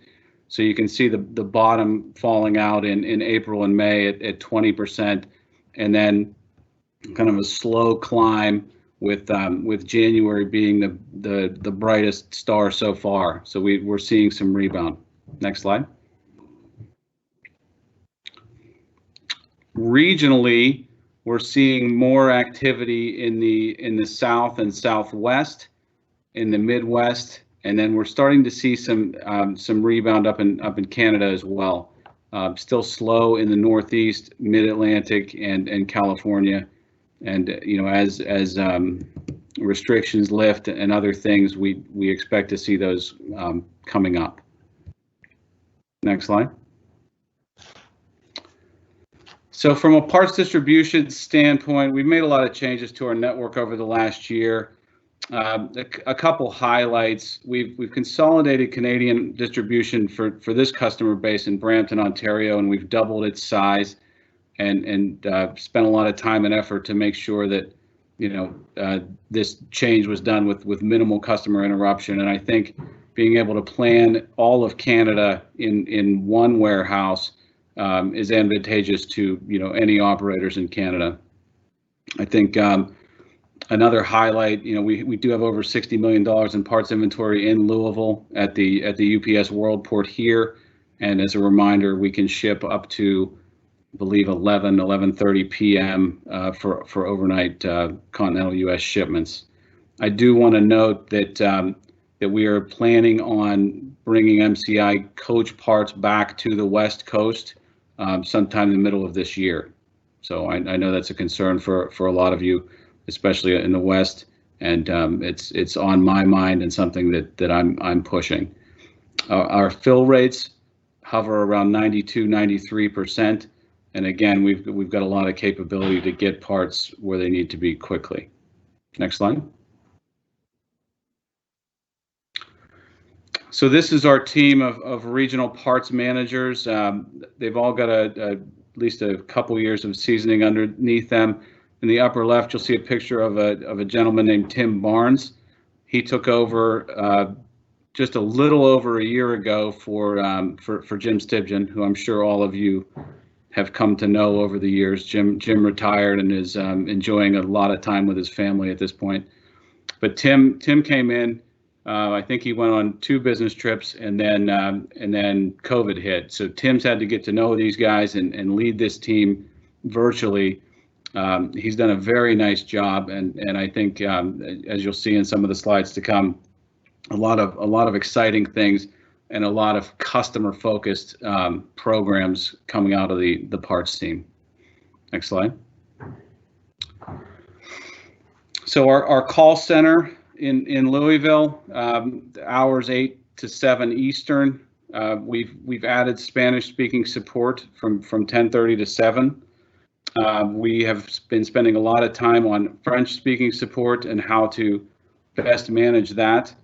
And so we've had multiple initiatives and discussions and working with our phone provider.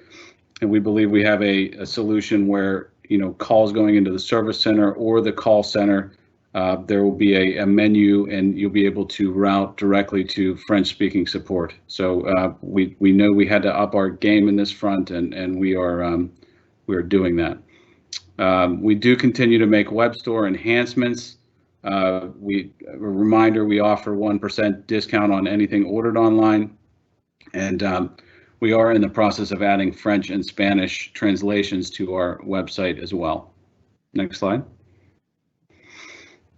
So from a call center metrics standpoint, we watch closely the number of abandoned calls and hold time. So abandoned calls is when you would call in and then hang up, right? You'd be on hold for a period of time and you'd hang up. And so as we see hold times go down, we see the abandon rate also go down. And so in the last 12 months, we've seen significant improvement in abandon rate, and we've seen hold times decrease by 56%. Also, what we've started doing is when a customer is on hold and hangs up, we call that person back. So we will call you back if you are on hold for a long time and hang up. We want to make contact with you. So we've had quite a bit of positive feedback on that program.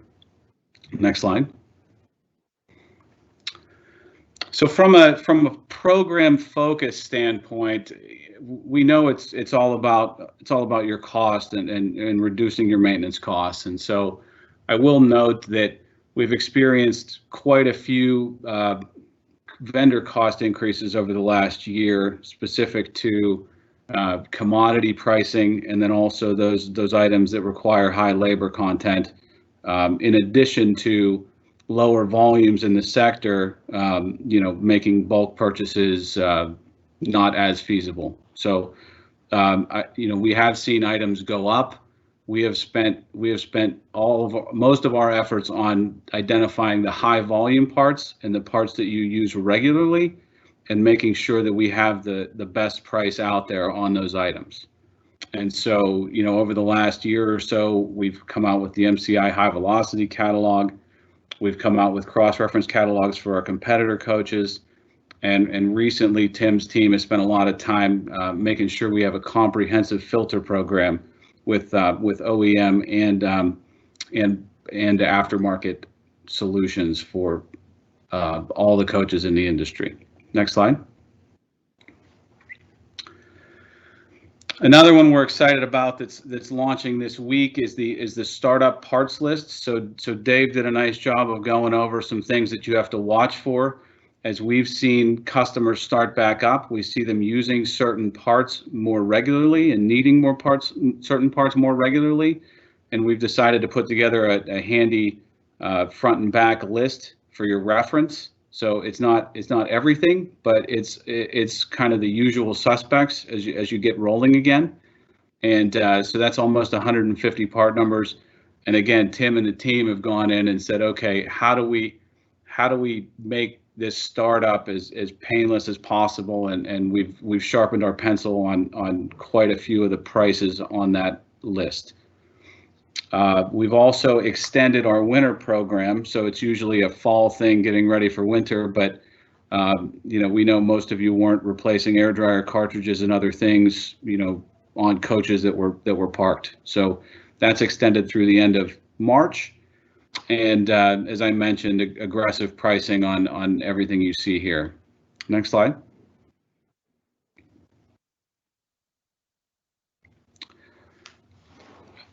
So as COVID started and things started to hit, we poured a lot of effort into the NFI Parts Clean and Protect program. We launched a boatload of new products and variants on products over the course of the spring, summer, and even fall. Filtration was a big one. The roof vents were a big one to keep air circulating in the bus a little bit better. UV lights, barriers. New recently, we've introduced a MERV 15 filter for J&D coaches. A parcel rack retrofit that adds another layer of filtration in the interior, and passenger partitions for between the seats. The complete line can be found at our website, nfi.parts, and then or if you want to type it in, it's /clean and protect. Another item I want to highlight is the Proactive Air and Surface Purification System. So this is a unit that can be mounted in the HVAC unit or on the roof of the bus, and we've seen operators prefer one or the other. Just kind of depends on their audience and maybe the height of the people riding the bus. But this is this unit creates what's called high energy clusters, and it destroys pathogens, including the coronavirus. And actually, the SARS-CoV-2.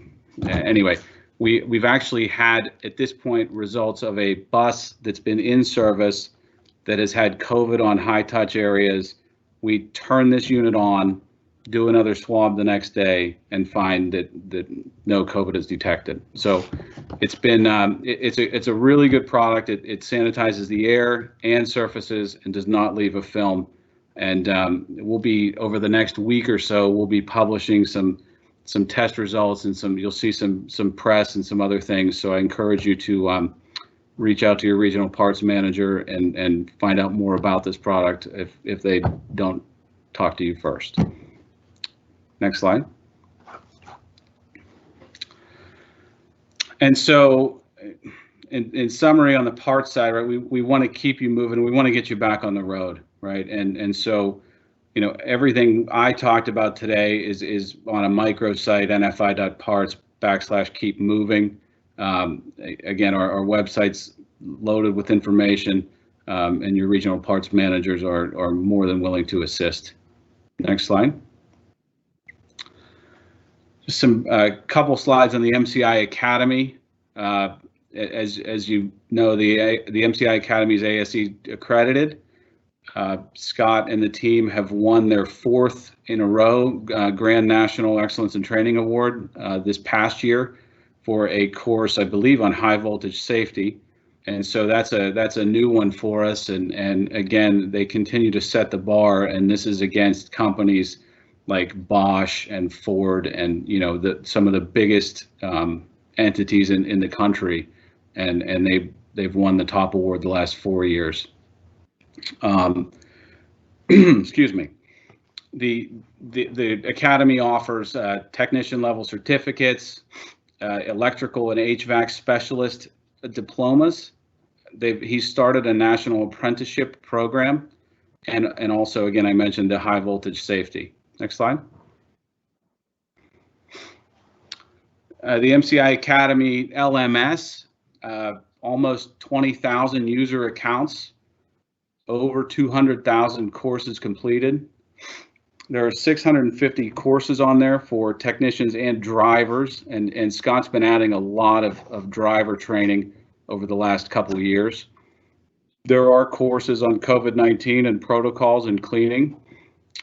There is a new hire test for drivers now available. So we've had some companies, as they're vetting drivers to hire, they have them take this test to prove their aptitude. So it's again, and all of this MCI LMS is complimentary for our customers. And there's a link on the MCI Academy to request access if you don't have it. But it's a great tool, and we've seen a lot of uptick this year as people are sharpening their skills while they have some downtime. Next slide. So the program, the Academy program has a path to what's called a Master MCI Technician. And so you start with Technician 3, then you go to 2, and then you get an HVAC and an electrical diploma. So this requires an investment of time. These are on-site courses. I will note that we are paused at this point at the MCI Academy for live learning until it is safe to resume it. But we will resume this, and these classes will be offered again. And we'll keep you apprised as things open up and as we can entertain customers again at our Louisville facility. Next slide. And last on training is the motor coach operator training. So there are 115 lessons. There's 4 different certificates. As you see there, the numbers are rather large. So this is since the middle of last year. 500 of the Motor Coach Operator 3 and on down. The FMCSA driver curriculum is, I believe, a requirement at this point, and Scott has 10 modules in there. Again, all of this complimentary to our customers through the online LMS. Next slide. And I believe I'll hand it back to Brent for an MCI product update. Yeah, thanks, Scott. Just a couple questions that came in. One was comparing electric coaches to diesel in terms of emissions. I'm getting some feedback there, so I'm not sure where it's from. But the EPA publishes data. We still consider diesel, very clean diesel. And if anyone needs information, we can put that together for you. But by no means are we saying, once again, that diesel's going away, and we're promoting that it's clean as well. We got questions on weekend tech support. So Carrie, thank you for attending all of our events. And if you need tech support on the weekend, it is available on call through our Ursa line. We're keeping the Ursa line 24/7. Sean Green, who really could probably diagnose most things, is manning the line personally right now. So if you need any more support other than that, certainly just reach out to us. Next slide, Lynn. I'll go through some product information relatively quickly, and then we'll open up for questions before we end. So good coverage on some of the publications. Nice to see as we open 2021, and nice to see Julie and Callan on there. I know, Julie, you were registered, so hopefully you're on. But then, you see some D-Coach images too. So some of our product focus really comes into play in what we're putting into the media. Next slide, Lynn. Probably the most popular thing we've done lately, actually product-wise, is just the graphic that people can use to show our 15 times fresh air exchanges, 30 times per hour passing over the filter. So this is available on the website. We've also created a video that we'll be publishing shortly that you can use as part of your safety up front to show people how air flows on the coach. If you need any more data, just ask us, and most of this is posted on our website. Next slide, please. Including this one, which is a little more detailed, and this image will be in that video I referenced. Next slide, please. Just product overview wise, I mean, we talk about a lot about our models. On the top side, D45 CRT LE low entry, that was our first of the next generation D coaches. That's going to be complemented for a little while, or complemented by our D45 CRT, which is the high floor version of that, coming out in 2021. So CRT commuter rapid transit.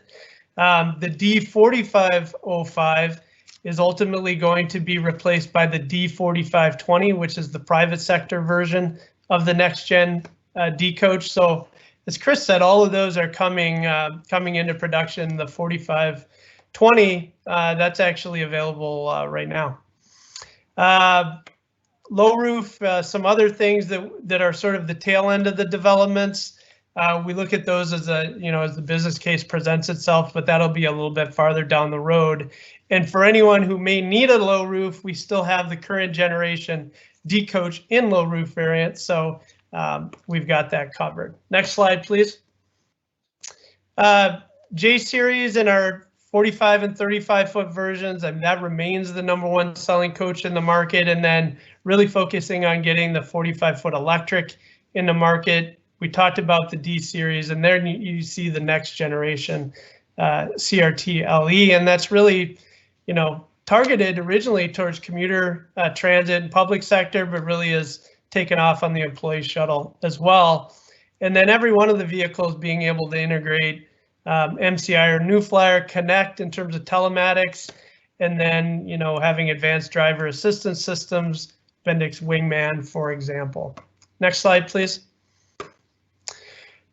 You can just go to the next slide, Lynn. Similar information there. This just takes a look at the product development roadmap for us. A little bit detailed, but it just shows the timing of which models are cutting in. Most of those that I already highlighted. So you can go to the next one. Electric coach program. Just discussion on timing on that. So the CRT ELE, so electric low entry. That's available Q2, and Chris talked about the order for that, so that'll be in production then. Later this year or early next year be the J4500E, and that really just depends on how some of the demo usage plays out, mostly in the Bay Area, and how the orders come in for that. But we're ready to go into production on that. Then the D45 CRTE high floor version of the D coach that just falls on in 23, and then D4520 in 24. So we've got those coaches coming online, and like we said, really both versions, the D and the J, are out in active demo service right now. So it's really good to see those, especially as they cross certain milestones that are listed there, like Altoona, which is a big one for federal funding. Next one. So the D4520, that's available. I think we're right on the verge of getting an order for this coach or And it's been out in testing with a variety of customers out on the East Coast, then kind of brought back to the Midwest. So ultimately, this will replace the 4505 and be available in Buy America compliant version. Next one. Just part of the benefit of this is we were able to really get common vehicle architecture. So a lot of the improvements we made on the J-Coach translate over to the D4520. So higher payload, more interior space, more baggage bay space, larger fuel tank versus the prior generation D. And this will also give us the ability to have the wheelchair lift mounted in the middle or in the rear, which we never really had before, but that's because it shares architecture with the J-Coach. Next slide, please.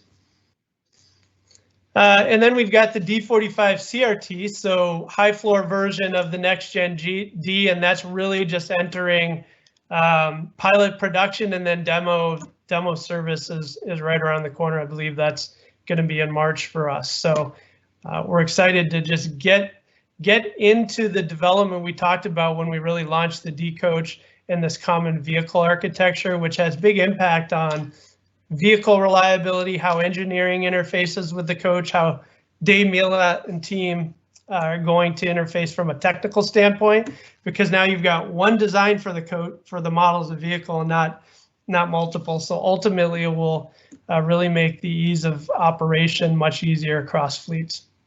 Next slide, please. So if you did that off the number. And the CRT ELE in Antelope Valley, we talked about that. Next slide. You know, and PwC is just what PwC. And the J4500E we talked about already in service and essentially right around the corner from availability. Next slide.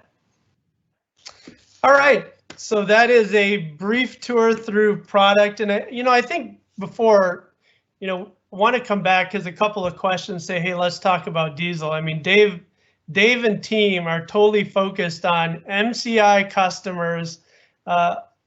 Almost all of them, or really all of them, with diesel coaches. So although we want to give a glimpse into the future, Paul showed the ramp up there, and it's going to be, some quicker than others, but in 10 years, 15 years, a lot of people are going to be having or well into their electric journey. So we want to make sure we're positioned for those that need it now, many of which are on the phone with us, and those who are going to need it down the road. So we'll open it up to some questions. A couple of them I answered. I'll look down and see if we've got any new ones. There's a couple specific that came in that were specific to your fleet, so we're taking those offline. We'll make sure that we follow up with you, especially if it's unit number specific. We'll make sure that we've got our team addressing that. Just a reminder to anyone at any time, you can call our Ursa line, and if there's a coach issue, coach down especially, that gets routed right back into Dave Mielat and team, so we can make sure that it's addressed. So feel free to call us at any time, and that's the way we're able to respond. Pat, do you see any other question that we want to make sure that we tackle? You're on right now. Yes, there's a question regarding the UMA Expo in April and whether or not we'll be participating in that event. Oh, yep, there we go. From Anonymous. So yeah, we've said all along that we're going to support the events as they happen. So we want to make sure it's done safely. Our plan right now is to be there with our people. We had originally planned on a coach, but subsequently said, hey, it doesn't seem like it makes sense to spend all that money to have a coach on the show floor. We'll have our people there. Sounds like UMA may be opening up an outdoor venue. If that's the case, just because the cost is so much lower, we might roll the coach into the outdoor venue. But yes, we will be there as long as the event's going on. All right. And then there was a question about from Myrtle Beach, Bob, any plans for built-in vehicle disinfecting? So that system that Scott Robertson talked about, that really would be that system. And as we've learn different products being offered over time. It looks like this one's going to have some staying power with the continuous disinfecting properties and the ability to disinfect on surfaces ongoing as well. Okay. All right. Well, I want to thank everyone for the time. I know a 2-hour commitment, especially on a Friday, is a big one, but hopefully this shared some of where we are now, how we're supporting, but also where we're going. And certainly anything that you need, and that's really been how we've responded through this pandemic to help your operation get started, get the coaches back on the road. I mean, that's really our aim. So we'll make sure that we're supporting you in doing that. Pat or team, any comments additionally? Okay, I agree. Brent, thank you for the summary. And once again, I think that at the conclusion of this, I hope you all leave with the feeling that MCI is stronger and better being part of the New Flyer family, and you were able to see some of the benefits and opportunities that are part of that journey that we're on. And there's a lot of change going on, so we certainly appreciate your understanding with some of that, but also you're going to be feeling and experiencing a lot of benefit out of the work that we're doing, and you'll see good things to come. And again, thank you for being here with us. Well, with that, we'll wrap up 3 minutes early. Cheers, everyone. Have a good and safe weekend. Bye, everybody. Thanks.